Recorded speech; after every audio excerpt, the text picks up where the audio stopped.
ce magnifique paysage du village Nangama dans la sous-préfecture de Inda est né depuis le mois de janvier 2012 un projet agricole. Sur cet espace de près de 5 hectares, on y cultive entre autres la banane plantain, le piment, la tomate, le manioc, la papaye et les fruits.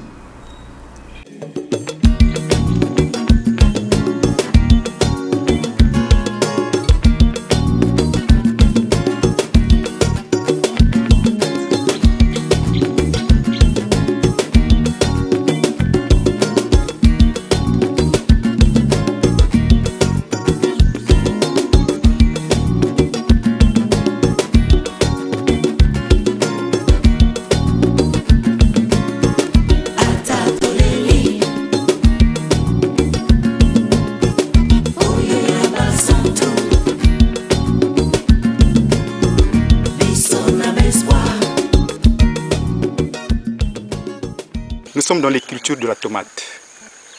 La tomate, elle s'appelle tomate ninja. Elle est hybride.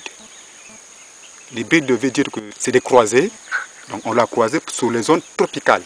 Parce que pourquoi? La tomate là ne cherche pas. Elle est forte dans les maladies. C'est pourquoi on l'avait croisée. C'est pourquoi elle est hybride. Donc on peut ne pas mettre des engrais ou bien des produits chimiques. Il supporte ces maladies. Pour moi, il n'y a pas de difficulté. Chaque travail qu'on dit il y a de difficulté, c'est le travail qui paye. C'est le travail qui avance. Tout travail qui est simple, ça rend la paresse. C'est-à-dire les idées ne vont pas loin, les idées sont stagnées. Et du coup, tu deviens un menteur.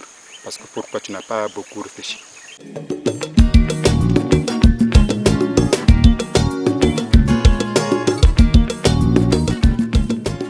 Elle s'appelle la papaye solo. C'est une papaye qui est très riche. Ça c'est, je peux dire, première étape de la papaye. C'est-à-dire, on revient de la pépinière. C'était dans des sachets d'essai. Donc après avoir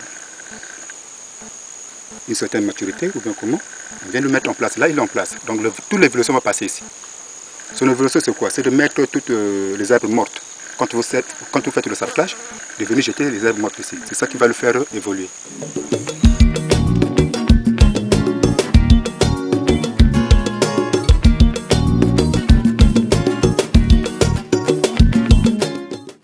Donc on regarde le comportement des plantes, tout après. Quand le tondu sera grand, après on peut dire qu'on peut maintenant classer des choses. Parce que là on n'a pas encore classé. Pour l'essai, on a déjà eu une récolte qui est vraiment importante.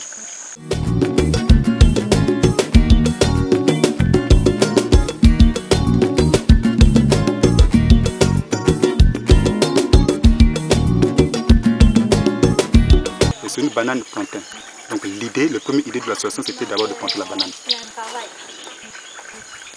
Quand on a planté la banane, au départ on a planté 36 pieds. Sur le 36 pieds, ça a donné. Le premier pied qui avait donné, les membres de l'association ont dégusté ça. Et quand ils ont fini de déguster, ils ont dit tiens, il faut planter plusieurs bananes. Et on a planté. Mais l'idée n'est pas soit aux 200 pieds qu'on a, ou bien aux 180, ou bien aux 160, 170 pieds. Mais l'idée, il faut qu'on arrive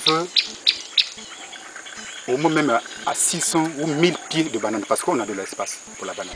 Initié par l'association Kakama Accroche-toi, dont sa présidente Léo Kadi Kakama, ici en pleine inspection des lieux, ce projet vise à accompagner les agriculteurs à mieux exercer leur activité. On commence là-bas le site, en bas ici. Peut-être on va faire tout le long.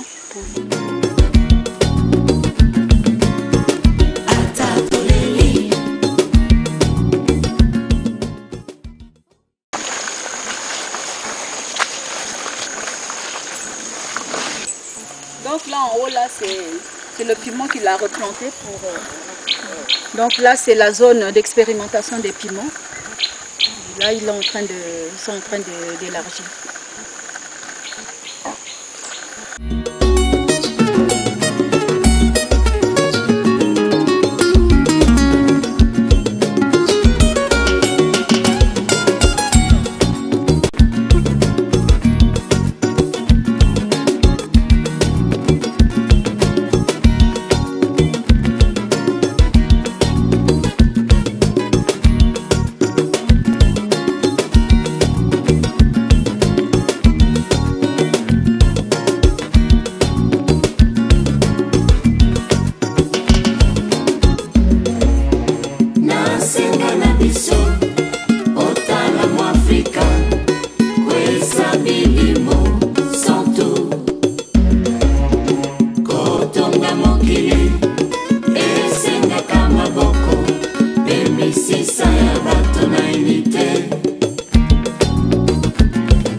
Autre objectif poursuivi par l'association, atteindre l'autosuffisance alimentaire au Congo-Brazzaville d'ici à plusieurs années.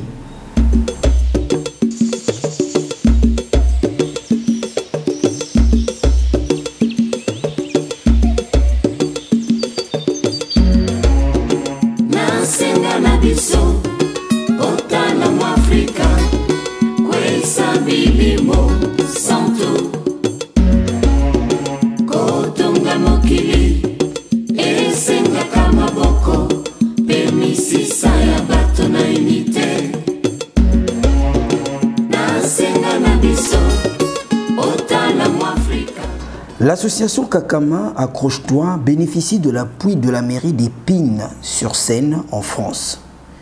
Une ville d'ailleurs que sont issus la plupart des membres de cette plateforme associative.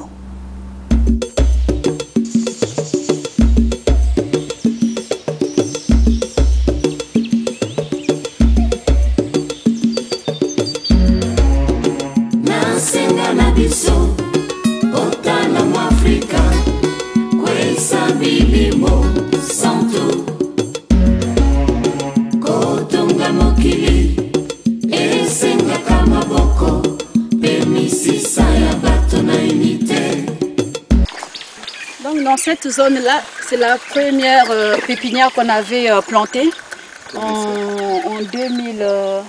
Novembre 2012. Voilà, donc on a déjà mangé les premières bananes. Qui continue toujours voilà, à produire. Qui continue à produire.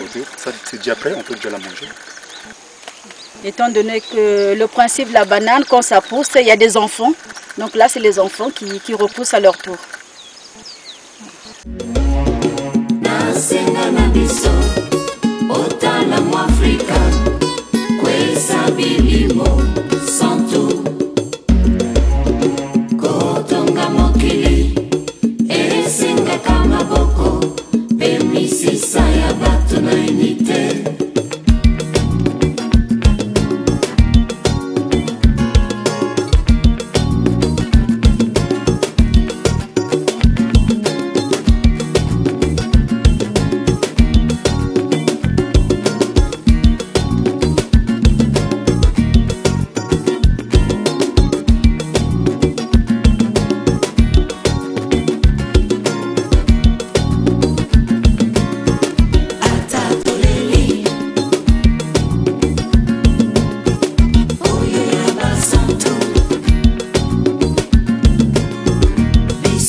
Pour assurer un meilleur fonctionnement du projet, l'association a engagé 2 agents travaillant de manière permanente et de temps en temps emploie des saisonniers.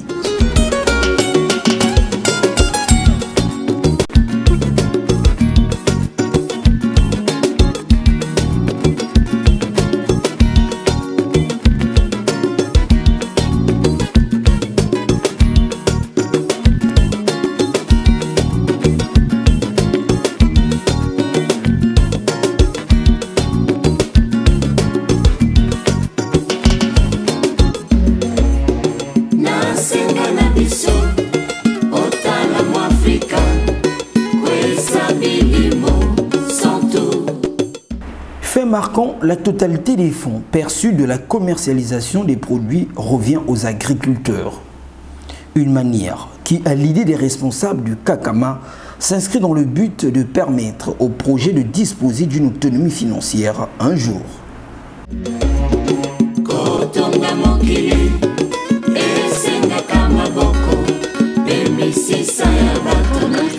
C'est très impressionnant de venir visiter ce site parce qu'au fur et à mesure que le projet avance, on le suit de près. Tous les week-ends, il y a un point téléphonique qui est fait avec l'équipe au Congo pour suivre l'évolution de ce projet.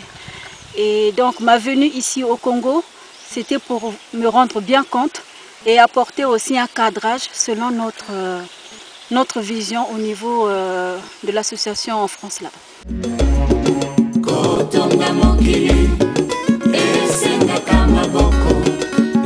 Sisa